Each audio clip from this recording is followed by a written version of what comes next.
Senator Sifuna.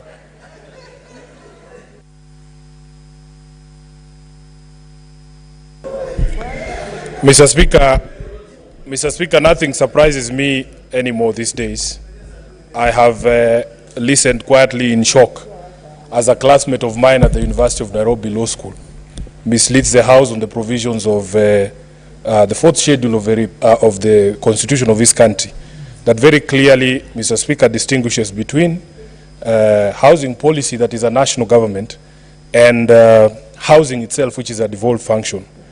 Mr. Speaker, there will be passionate representations from our colleagues from the majority, but I have lived long enough to see in the space of less than 6 months people arguing as passionately as I can see my colleagues in the majority arguing for a bill in the National Assembly, the finance bill, only for them to turn around and realize that what they were arguing very passionately for was something that was against the interest of their own people.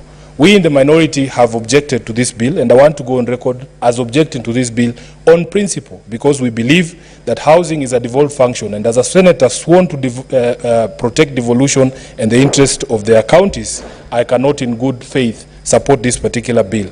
Mr. Speaker, in the fullness of time, I want to believe that one day reason will come to our country. But as it is right now, because we understand our position, as a minority, we know we are outnumbered in this House. As a whip, I can only guarantee 16 votes in support of devolution in this House. I know that I am in the minority. But what is heartbreaking, Honorable Speaker, is that a key tenet of democracy being that the minority must have their say, even that we are being denied by limitation of debate on such an important bill from the maximum 20 minutes to 4 minutes. Mr. Speaker, I would have come with all my notes and explanations as to why I oppose this particular bill. But the most important thing is that the government and the people in the majority have totally lost contact with the feelings and place of the ordinary Kenyans. One of the biggest objections to this particular bill is the actual levy. If you look at the ordinary people's payslips, Mr. Speaker, they can no longer be able to carry any more burden. People have been taxed to the bone, Mr. Speaker.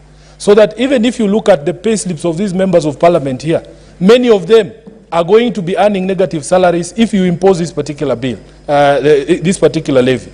And that is not to talk about or to mention people in the civil service, teachers, police officers, people who are earning very little money, Mr. Speaker, and the economy is in the doldrums. So when we come here, and because we know we have the numbers we're going to load or ramp the bill through, it is all fun and games for now.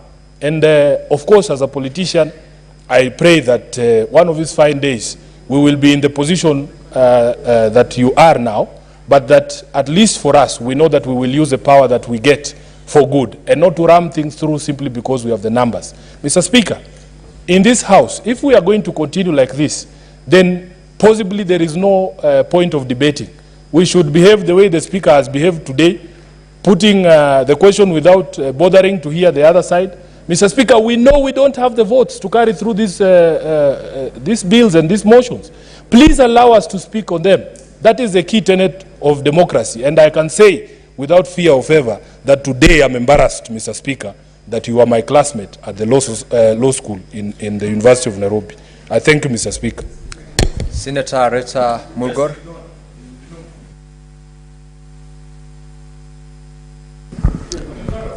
Thank you very much, Mr. Speaker, for giving me the opportunity to also add my voice to those of my colleagues. I think up front, I would like to say that I very strongly support the housing motion because for those of us that have lived outside this country, we have enjoyed housing that are made and built and set up by governments using taxes of the citizens.